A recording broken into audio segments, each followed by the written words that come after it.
Hello, students of class 4. Good morning and how are you? Let's start our English class. Today, our topic is Hiawatha, a poem taken from your book Marigold, Unit 6. Today, our first subtopic is page 114. Describe Hiawatha, his home and friends in 10 lines. Describe हायवाथा। हायवाथा उसके घर और उसके दोस्तों को का वर्णन करो और उन्हें 10 पंक्तियों में लिखो। आपको 10 लाइन्स लिखनी है हायवाथा के बारे में। Let's start. Hiawatha was a young red Indian boy. Red Indian किसे कहते हैं?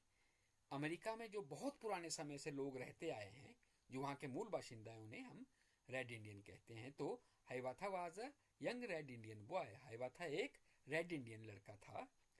ही lived with his old grandmother Nokomis. वह अपनी बूढ़ी दादी माँ के साथ रहता था, जिनका नाम था Nokomis. He lived in wigwam with his grandmother. वह अपनी दादी माँ के साथ विगवैम में रहता था। विगवैम खुले आसमान के नीचे रहने के लिए बनाया जाता है।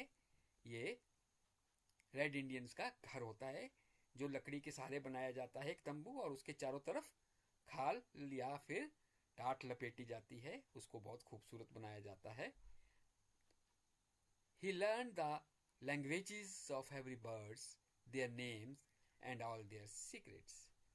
उसने सभी पक्षियों की भाषा, उनके नाम और उनके सारे रहस्य सीख रखे थे। He learned how they build their nests in summer. उसने ये भी सीख रखा था कि पक्षी गर्मियों में घोंसले कैसे बनाते हैं।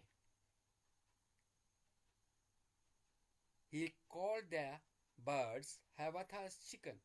वह पक्षियों को हायवाथा का चिकन कहकर बुलाता था। चिकन यहाँ वर्ड बर्ड्स के लिए लिया गया है। He knew the secret how the weavers built their lodges.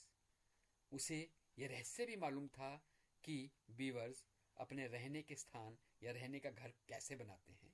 Beavers के दांत लंबे होते हैं और उससे वो अपने लिए लकड़ियां काट के अपने लिए घर बनाते हैं, और उन घरों को हम लॉजेस कहते हैं। Beavers lives in lodges. He knew the secret how squirrel hiding their acorns. उसे इस बात का रहस्य भी मालूम था कि गिलहरियां अपने बलूत के फलों को कहाँ छुपाती हैं। पहाड़ में बान के पेड़ होते हैं ना, बान के पेड़ों का जो फल होता है उसे एकॉर्न कहते हैं, और इस एकॉर्न को गिलहरियां बड़े शौक से खाती हैं।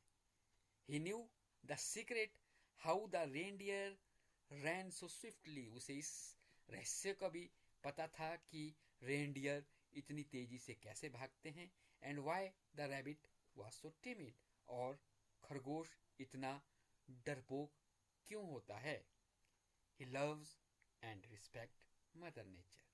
वह प्रकृति माँ को प्यार करता है और उनकी रिस्पेक्ट करता है, उनका आदर करता है। Now our second sub topic is page 114 पे, where do the following live. निम्नलिखित जो भी पशु पक्षी है वो कहाँ रहते हैं? बर्ड्स, रैबिट्स और बीवर्स। फर्स्ट, ए, बर्ड्स लीव्स इन। पक्षी कहाँ रहते हैं? आपको पता है, नेस्ट्स में। नेस्ट बड़े होते हैं, कुछ नेस्ट पेड़ों पे लटके होते हैं, कुछ छोटे होते हैं, कुछ जमीन पे पत्थर और थोड़े से तिनकों के सहारे बनाए जाते हैं। लगभग सभी पक्षी नेस्ट्स में रहते हैं। Rabbits live in. रैबिट्स कहाँ रहते हैं? वो भी चूहों की तरह अपने बिल बनाते हैं, और उन बिलों को कहते हैं बुरो या बरो, और वो चूहे के बिल से बड़े होते हैं और अंदर तक काफी गहराई तक धरती में गए होते हैं, जहां बहुत से खरगोश रहते हैं। Beavers live in. Beavers Hindi में इनको कहते हैं ऊद बिलाव। Beavers live in lodges. अपने दांत, मैंने बताया जैसे कि दांतों से पानी के आसपास लकड़ियों को कुतर कर एक ढेर लगाते हैं और उसी ढेर के बीच अपने रहने की जगह बनाते हैं, जिसे हम लॉजेस कहते हैं।